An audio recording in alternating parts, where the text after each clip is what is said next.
African folklore has a warning for you. Some rules aren't about tradition, they're about survival. Across villages, deep within forests, and along flowing rivers, there are warnings passed down quietly. They aren't written in books. They aren't debated around a fire. They are rules that were never explained to children, only enforced. Because to explain is to invite curiosity. And in these old lands, curiosity can get you killed. Tonight, I'm not here to tell you stories just to scare you. These are warnings. Warnings meant to last. First, let's talk about the night. Rule 1. Never call a name twice after dark. In many African communities, a name is more than just an identity. It's an anchor, a tether to your very soul. Calling a name once is simple communication. But calling it twice, especially after the sun has set, is an invitation. The elders have always warned that the night listens differently. It hears the desperation in that second call. There's a story about a mother worried about her son who hadn't come home as dusk settled. She stood at her doorway and called his name into the growing shadows. Silence. So, she called again, her voice cutting through the quiet. A moment later, she heard footsteps approaching from the path outside. Slow, too slow. Then, a voice answered, sounding just like her son, but the sound of it felt wrong. It arrived wrong. The mother, chilled by a sudden fear, never opened the door. The next morning, her son returned, safe and sound. He was confused, completely unaware of the nighttime caller. But every night after that, for the rest of her days, the voice still came. It would stand outside her home, calling her name. She learned the truth far too late. Not everything that answers belongs to the person you're recalling. Next, we move to the water. Rule 2. Never take from running water.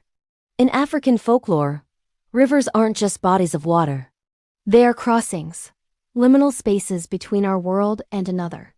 Offerings were always made to rivers, food, prayers, tokens of respect, but you never, ever took from them.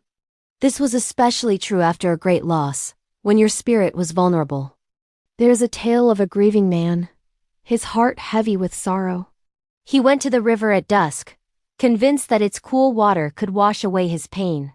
He dipped his container into the current and filled it. The next morning, he found the container on the riverbank, filled again to the brim, as if returned by an unseen hand.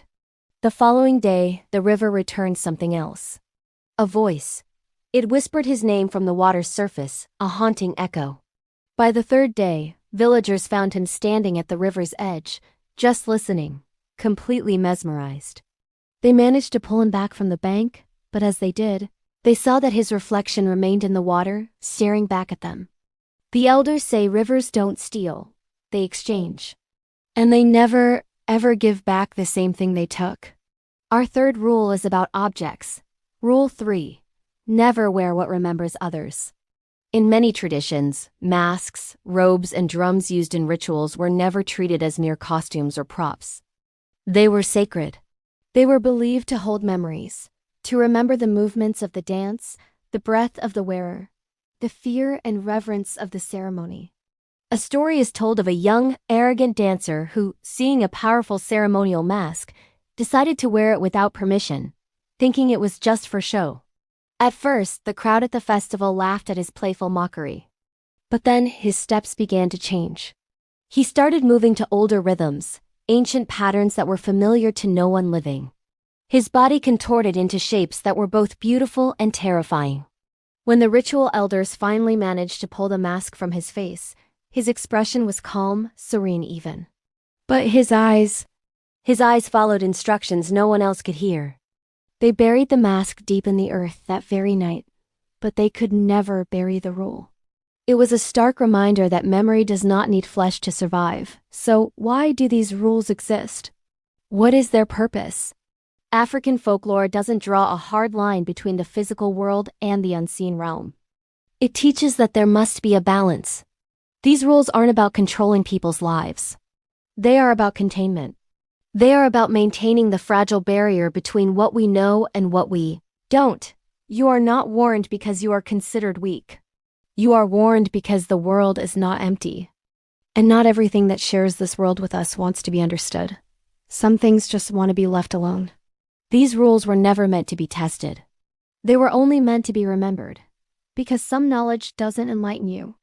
It invites something else in. Some boundaries are not traditions. They are barriers, erected for our own protection. Remember that the next time you hear a strange sound in the night, or feel the pull of a dark river. That rule still stands. Thanks for joining me in the shadows tonight. If you want to explore more of these warnings, make sure to like and subscribe. Stay safe and stay aware.